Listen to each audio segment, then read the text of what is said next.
Starting a business can seem like a daunting task, unless you have a partner like Shopify. They have the tools you need to start and grow your business. From designing a website to marketing to selling and beyond, Shopify can help with everything you need. There's a reason millions of companies like Mattel, Heinz, and Allbirds continue to trust and use them. With Shopify on your side, turn your big business idea into... Sign up for your $1 per month trial at shopify.com/special offer.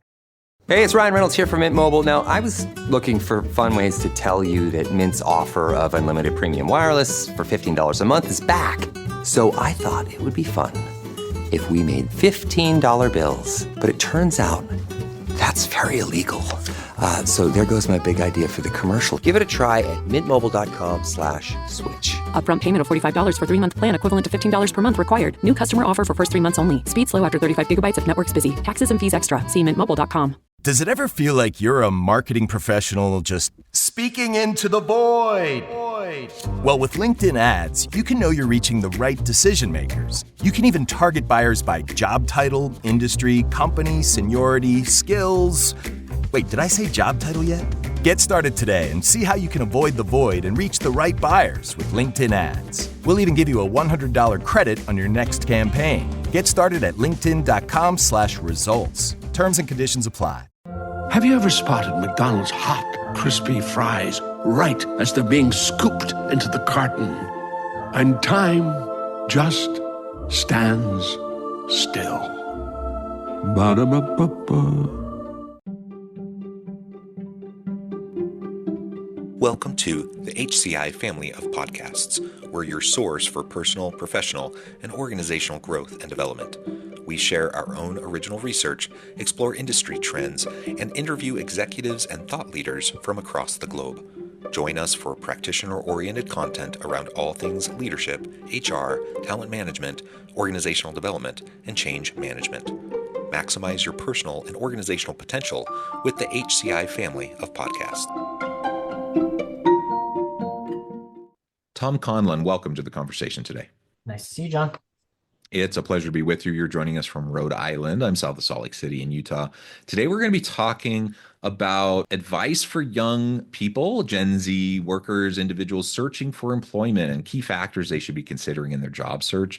You know, I think it's a big topic. It's an interesting labor market out there today. And I think particularly for younger workers, it's hard right now. And we've seen ebbs and flows. We've seen the pendulum swing kind of back and forth over the last few years, during the pandemic, post-pandemic, what it looks like for workers generally, but particularly for younger workers. So we're going to try to unpack this, explore this a little bit together today. As we get started, I wanted to share Tom's bio with everybody. North Street founder Tom Conlon has more than 20 years of experience in design, web programming, copywriting, operations, and people management. Prior to founding North Street, Tom began his career in the consumer publishing industry, first as a web designer and developer, then as a writer and editor for top media outlets, including Wired, Men's Journal, AOL, and Popular Science. Tom earned a degree in communications with a minor in history from Fordham University. He is a proud member of the New York City chapter of Entrepreneurs Organization, where he served as chair of the program's Accelerator for small businesses. There's a whole lot more I could say about Tom and his background, but Tom, I'm going to pause there. Anything you would like to highlight about your background or personal context before we dive on in? No, that was well done. And I would just say that, and we can talk about this later or not, but a fun factoid about me is that I started a design agency despite being colorblind. Oh, wow. That is a fun fact. Very cool. Very cool. I'm not quite sure how that works, but I'm sure you did a bang up job. It started working better once I started hiring much more talented and vision capable designers. Yeah. Very, very good. It's like being an audio engineer and being like mostly or partially deaf, I guess. I don't even know, but very cool. Very cool. Well, you know, one of the things I know that you spend a lot of time on is you do a lot of things, but you know, you spend a lot of time and energy thinking about the job search world and in the labor market. And it really is for younger workers right now, in particular. It's hard for everybody, but for younger workers in particular, you know, navigating this space can be challenging and for a variety of reasons. Maybe we can get into some of those reasons. But one of the things I was talking with a group of students, it was maybe a couple of weeks ago, and they were specifically at the time, the context of that conversation was around AI, it was around automation, disruptive technologies, and they were just so frustrated. I think unduly so because I don't think AI has progressed to the point where they were describing, but they were saying all of their entry level positions are getting displaced by AI, and so they can't get jobs. So I'm like, I'm not quite sure that's true, at least not yet. But the point is a good one, and that is that it's just increasingly challenging, I think, for young workers to get that foot in the door, to get those first experiences, whether it's AI as a culprit or whether it's whatever, right? Yeah. And so yeah, what do you see as some of those causes? What do you see as some of those challenges? And then we can start to get into, what we can do about it. Like what can young people do and what can organizations do to support them? Because Yeah. we need, as organizations, we need young people. If we don't help the incoming class of the labor force, then we're going to be in big trouble in 10 years, right? Yep. Yep. And I think that is my main concern too, is just sort of like the short-mindedness of the companies that are hiring, right? Because it really is like I honestly think the biggest challenge right now, there's two. I think one is COVID, and like the sort of remote work renaissance or awakening that sort of happened. That's number one, and we can talk about that. And then number two is I think that managers and companies in general are looking, at least right now in my experience, are looking more for employees that they can sort of wind up and just put them in a direction, and then they go and they're good, and they're good to Yeah. go, and they can check in with little oversight. And I think those kind of go hand in hand, right? So it's like, I'll start with the COVID thing. I mean, it is very hard. When I came out of work, when I came out of college and I started work, I was 21. I sat in a cubicle next to my boss, like my boss. I sat basically in a big cubicle with her. I Even if I wasn't working directly with her on things, I just absorbed a lot through osmosis, right? Like I heard Yeah. her on the phone. I saw her in meetings. I saw how she conducted herself. Professionally, there were opportunities for me to like offer my help for something, just to like jump into something, or she'd see me working on something and she'd be able to just sort of give me like really fast feedback right away. And I think that Yeah. like, Just in the moment. Yeah. yeah, and I think that like while people who are already in the workforce can adapt to remote work because they sort of have this idea of like how the company or how a company should be functioning under normal times. The fact is, like, this now is normal times, and so I think that like it's hard to bring young people on and not without having to sort of prescribe every minute of their day, I think, or that's at least what people think that they need to do. And so I think that stops people from hiring entry level people. And then the second piece, and because it's again in this like remote work context, I think it's so hard to keep track of what people are doing. And I don't mean like in a big brother kind of way. And so I think that's why there's this desire to hire somebody who's already just got the experience. You can wind them up, send them off, and they'll perform. But to your point, John, like, well, what happens when the current workforce starts to age out? Like, we are not creating our next generation of like managers and leaders and doers. And I agree that I think we're going to find ourselves in a tough spot in a decade or so. Yeah, well, and the reality is they are aging out, right? Like, and they have been aging out. Like it's been an ongoing issue. And the only reason why we've been surviving it is because people are just working later and later into life. People are extending their careers. And so if people had been retiring, at the age that they had traditionally been retiring, I think we'd be screwed, honestly. Like, and so I'm not sure how long that can last, really. So we have all these interesting labor force dynamics that Yeah. I think we really haven't figured out how to navigate or really what we're going to do about it in the long run. And so, and it's also interesting. You mentioned, your experience coming out of Mhm. college, getting that first job, the kind of the organic mentorship, the organic Yeah. feedback, coaching that you would receive. One of the things I hear so much from employers, why they don't like working with young employees, is kind of this entitlement because younger employees, Gen Z workers, they're thirsty for coaching and mentorship. They're Yeah. thirsty for feedback. Mhm. And to your point, a lot of employers are just like, no, I just want to wind someone up. I want to send them on their way. I don't want to have to prescribe. I don't want to have to tell them how to do stuff. I don't want to tell them what to do, as if that's some sort of a burden or as though that's some sort of like a weird, strange thing. But I'm like, no, like, isn't that how it always was? Like, Right. isn't that how it was for you and me? Isn't that how it was Yeah. for them? Like when you were new in your career, didn't you shadow people? Didn't you Absolutely. learn the ropes? Didn't you have people to help you figure out what to do? I think that's how it was, and for some reason, I'm not quite sure why. I'm not the modern leader doesn't think that they need to coach, mentor, and train up entry-level employees. Yeah, it's And this. they think that's entitled, or they think that that's high maintenance. I don't know. What do you think about that?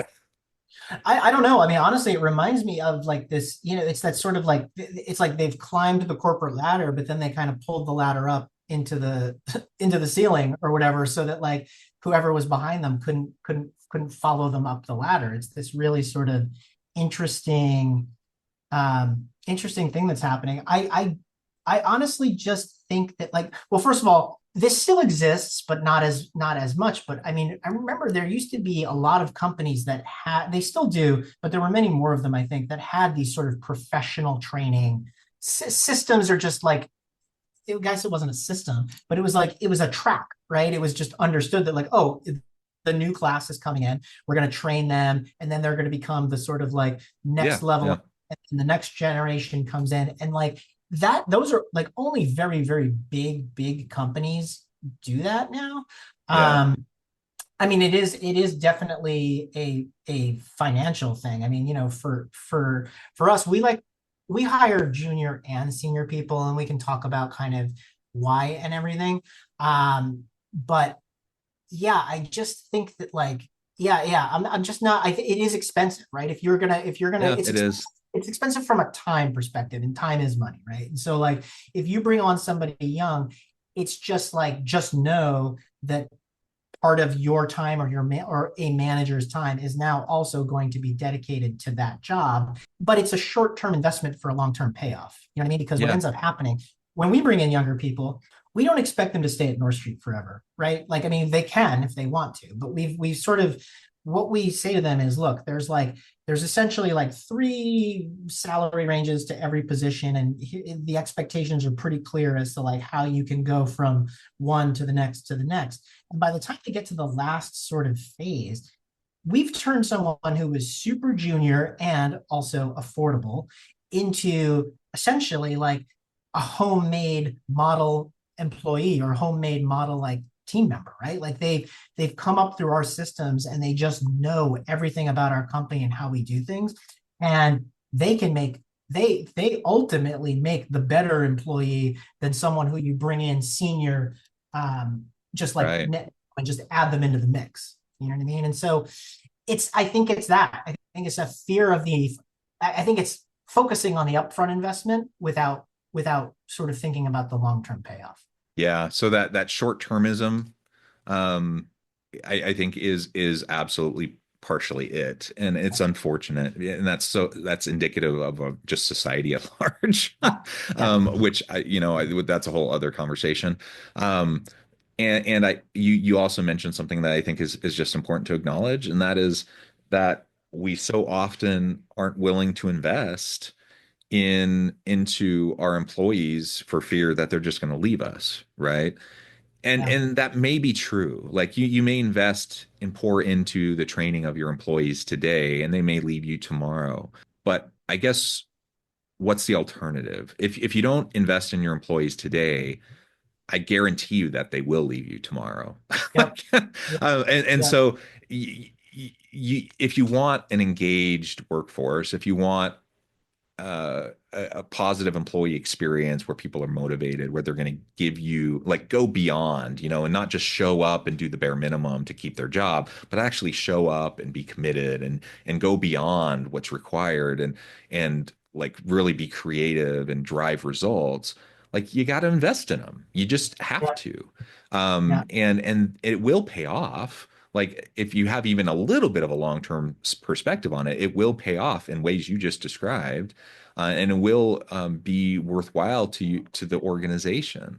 And so yeah, I just think we have to perhaps have a little bit of a reset for how we perceive, entry level positions and younger workers, and bringing people in and giving them lanes of growth within organizations, um, Yeah. and not just looking at how do we get these tasks done today to help us do what we need to do without any thought of like how we're developing the bench for tomorrow. Yeah. Anyways, Yeah. but Yeah. It's also that's not just the oh, go bench, ahead. right? Like it's also like younger people bring information and talents to the organization that like let's just say more tenured workers necessarily like can't necessarily, right? It's like we they're like the younger folks are on the edge of like technology, on the edge of like social media. They like for us, we're a design and like user experience agency. They use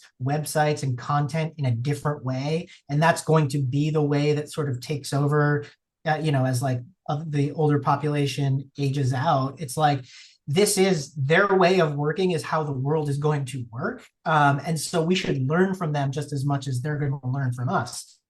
I think. So, but part of the challenge is, we can lament, this, or, Yeah. you say, organizations shouldn't do this, or leaders should shift the way they think, or blah, blah, blah. But it is the reality. Like, and so this is the context in which young workers have to figure out how to find work and get jobs and launch their careers. So, given the context, like, what kind of advice would you give younger workers who are launching, starting their careers, trying to get their foot in the door, and navigate this current situation? The biggest piece of advice that I give people is that it is all about your network. It is all like Yeah. it is all about who you know or who you can be introduced to. And I know that sounds like insidery, but it's not really. I come from a family where my dad was an electrician. I went to New York City and I got my first job through like sending in like a resume. Like I sent in a resume mail and got like and got an interview. And so I also was a believer of like, well, you have to get in under your own, your resume should shine at the top of the pile and you should get in on your own merits. But that's not really how the world works, especially with these like now hiring algorithms that like just kick out resumes before any human being has ever even looked at them.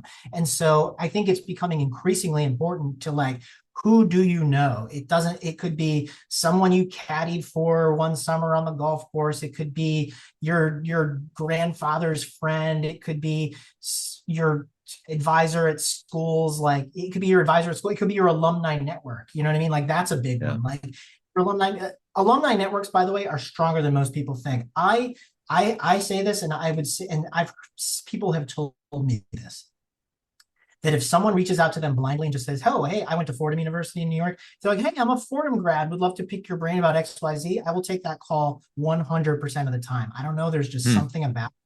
So I think like young people should first start there. It's like, okay, who do I know, or who can I like be associated with? It's like, okay, you've got an alumni network, like press that. Like think about, I was part of something. I'm of Irish American descent. I was a part of something at one point in New York. There was some sort of like Irish American marketing, thing. It was like, okay, whatever. We're all strung together by this one thread, and like that just kind of lowers the barrier or opens the doors a little bit more to have conversations with people and meet new people. And so I would just say it's who you know. And I'll give you an example. I was mentoring a student from Fordham. She was trying to break into the beauty industry as like a social media intern, had sent her email, had sent her resume literally everywhere. And we were looking at the jobs that she was looking at. And there was a job at a perfume company. And she was like, I was like, oh, did you apply to this? She's like, yeah, I did. I applied the other day and I haven't heard anything back. And I said, well, the funny thing is I went to the person who's hiring for this job. I went to her wedding. So give me a second and I'll just write an email and just see like if she'll meet you. And of course she met her because she knows me, hired her. She stayed there as an intern, then became, whatever the second level is after an intern, and then left and went to another beauty company. And her career is off to a start.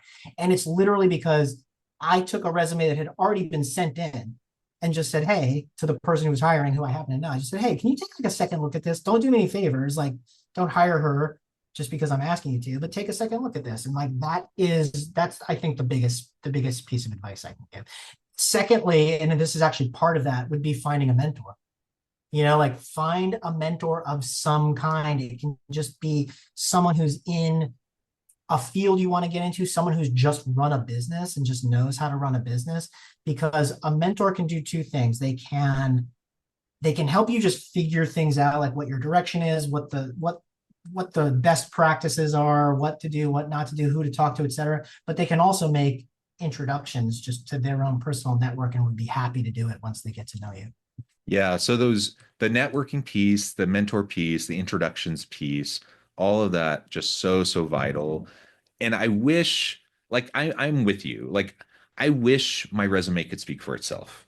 I wish my good work was enough. I wish, I could just land positions just on my own merits always, like it would be nice if everything worked that way. But that's just not the world that we're in. And you mentioned the algorithms. Like literally, there aren't people looking.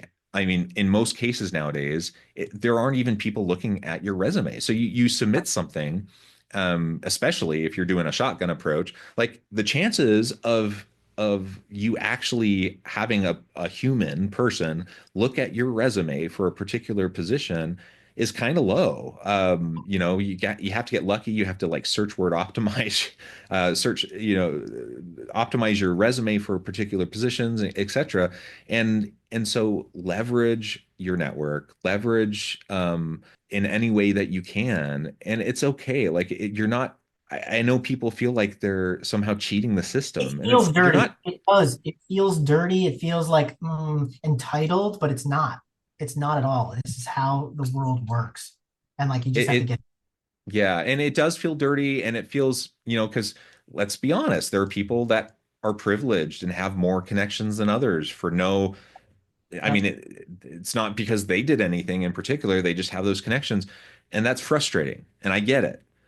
But that just means the rest of us have to hustle a little bit more to build our networks. And just know, you just got to know that that's the way it is and start to work at it. And also at the same time, build your skill set, build your competencies and capabilities, do good work so that when you do get that introduction, you can wow them. Right. And then go from there. Well, Tom, Yeah. I know you have a hard stop. You need to get on your way. But as we wrap things up, I just wanted to give you a chance to share with the audience how they can connect with you, find out more about your work, and then give us a final word for today. Yeah, awesome. Thank you. Well, Tom Conlon, my website's northstreetcreative.com. That's the website for my design agency, where you can see some of our work and get to know about us. A parting thought would be, and I just thought of this as we were talking, would be another piece of advice. And I think that I would actually advise younger people to look for smaller companies, because smaller companies are not actually going to have that necessarily that sort of algorithm, that infrastructure. And so like me, like we're hiring right now and I'm looking at the resume. I'm not the first round, but like I am looking at the resumes and I've seen people even send in like little Loom videos of themselves, just introducing themselves. And if like a small company is actually seeing these things rather than an algorithm, like, man, you've got that person who sent in the video got an interview for sure. I was like, that's awesome. So like smaller companies and try to be creative in your search and press your contacts or make new ones. Yes, yes. Well said. Tom, thank you so much. It's been a pleasure. I encourage the audience to reach out, get connected, find out more about what Tom can do for you. And as always, I hope everyone can stay healthy and safe, that you can find meaning and purpose at work each and every day. And I hope you all have a great week.